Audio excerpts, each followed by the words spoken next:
Enseignement du lundi 22 juin 2020 sur l'amour de la créature pour son Créateur. Parler de l'amour de la créature pour son Créateur, c'est parler de la dévotion et du dévouement que l'homme a vis-à-vis de son Dieu, Créateur de toutes choses.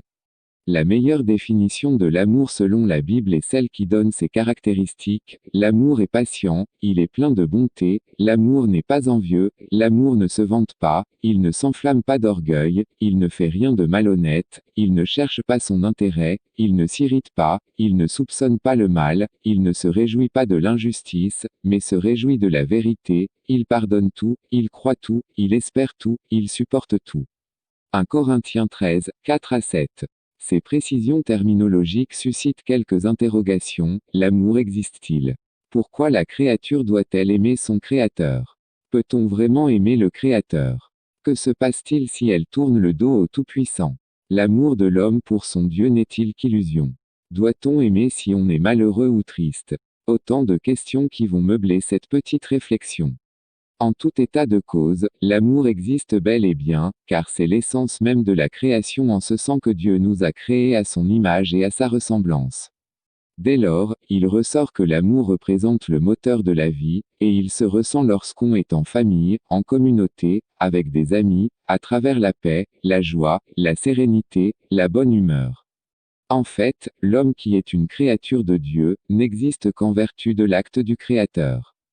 Ainsi, Dieu a créé l'homme par amour, en retour, il est digne, juste et bon que la créature adore, loue, aime son Créateur. Sinon, il sera déconnecté de la source et se mettra lui-même en difficulté. L'amour de la créature pour son Créateur implique de ce fait la reconnaissance, la fidélité et la loyauté. Il est écrit, tu aimeras le Seigneur ton Dieu, de tout ton cœur, de toute ton âme, et de toute ta pensée. Matthieu 22 verset 37. Pour aimer Dieu il suffit d'appliquer ses recommandations et ses enseignements, ses conseils et sa formation. Il suffit de nous mettre au-dessus de nos émotions, d'avoir recours à la raison, et d'aimer nos frères et sœurs. Aimer Dieu, c'est aussi faire de lui notre priorité, notre repère, notre recours, notre seul et unique maître. En effet, le Seigneur Jésus-Christ dit, « Celui qui a mes commandements et qui les garde, c'est celui-là qui m'aime » Jean 14 verset 21. Et dans ces commandements, il y a l'amour du prochain. Il n'est donc pas question de chanter « Seigneur je t'aime » sans observer ces commandements. C'est là tout le challenge, et c'est à ce niveau que l'homme peut savoir s'il aime son Créateur ou pas. L'amour du prochain nous invite alors à éviter de faire du mal au prochain ou de faire souffrir les autres volontairement, de ne pas les haïr, de ne pas rendre le mal pour le mal, de ne pas voler ce qui appartient à l'autre, etc. De ce qui précède, surgit la question de savoir comment aimer nos ennemis, étant donné qu'ils ne nous veulent pas du bien. Pour répondre à cette question, il faut simplement aimer nos ennemis comme nous le recommande le Christ.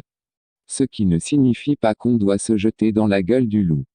Nous devons être prudents. Aimer son ennemi, c'est plutôt éviter de lui retourner la haine qu'il a pour nous, car lui aussi a besoin des ondes positives pour être transformé en bien. Et ces ondes positives, il les trouvera dans nos prières et dans l'amour qu'on lui portera dans notre cœur. Il est écrit, si quelqu'un dit, j'aime Dieu, et qu'il haïsse son frère, c'est un menteur car celui qui n'aime pas son frère qu'il voit, comment peut-il aimer Dieu qu'il ne voit pas? 1 Jean 4 verset 20. Enfin, dans notre dernière préoccupation, qu'on soit malheureux ou triste, l'amour agit comme une thérapie dans la mesure où nous repensons à l'amour immense de Dieu pour nous, nous repensons à tous ses bienfaits, ses grâces dans nos vies.